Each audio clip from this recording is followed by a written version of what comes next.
Hey everybody, I'm just going to do a short video this week because you have a lot of work with that portfolio project. There's not a lot else you need to do besides that. So I think you should know where to go with that. We've talked about it for quite a bit.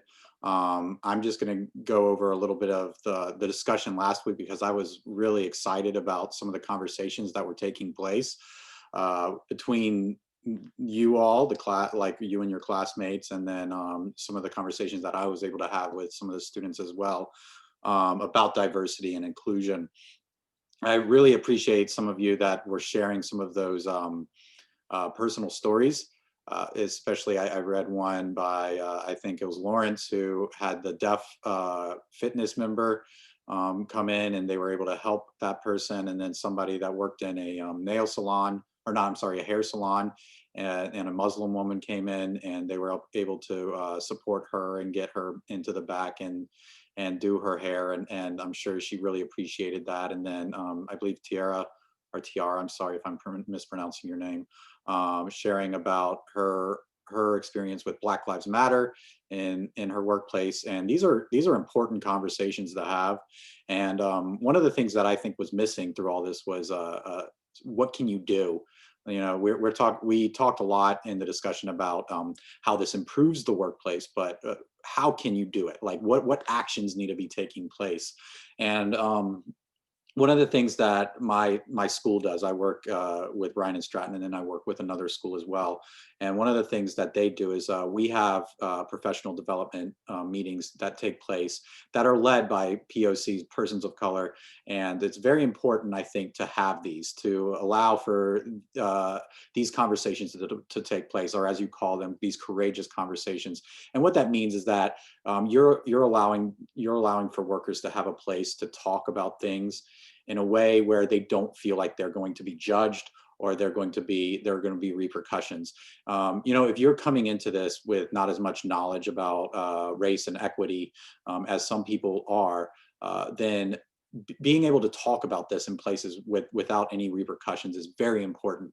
So I would say that's the first thing that you need to do if you're like in a position where you can uh, imprint or allow that to happen in your workplace. Definitely try to get those conversations started, those courageous conversations started.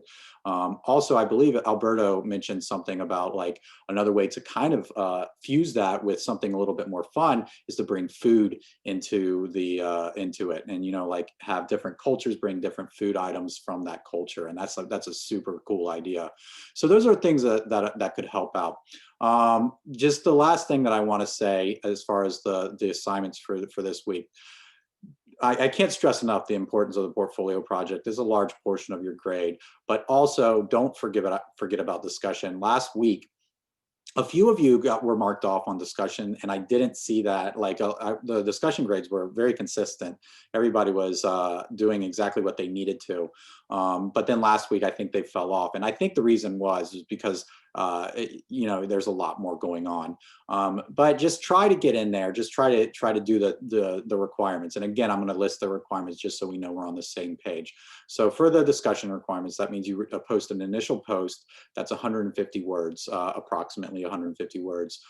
Then you reply to 3 classmates and you're in discussion 3 days a week. If you do that, you get 100%, and try to do that for the next 2 weeks so that you can pull that grade up. And also, if you're missing any work, get the work in. I will get it graded. It'll improve your grade. It doesn't matter if it's late, it's going to improve your grade. Anything is better than a 0. All right, so work on those portfolio projects, get those done. You have a couple other assignments, I think, a reflection. And then you also have, and just to kind of call it out, there's also a teacher survey or a course survey that you can do this week as well. So if you have time and you want to give me feedback or you want to give the college feedback, please fill that out as well, and that would be much appreciated as well. So enjoy your week. I hope you enjoyed your weekend, and enjoy your week. Get your work done. We're almost done. You can do it. All right. See you later. Bye.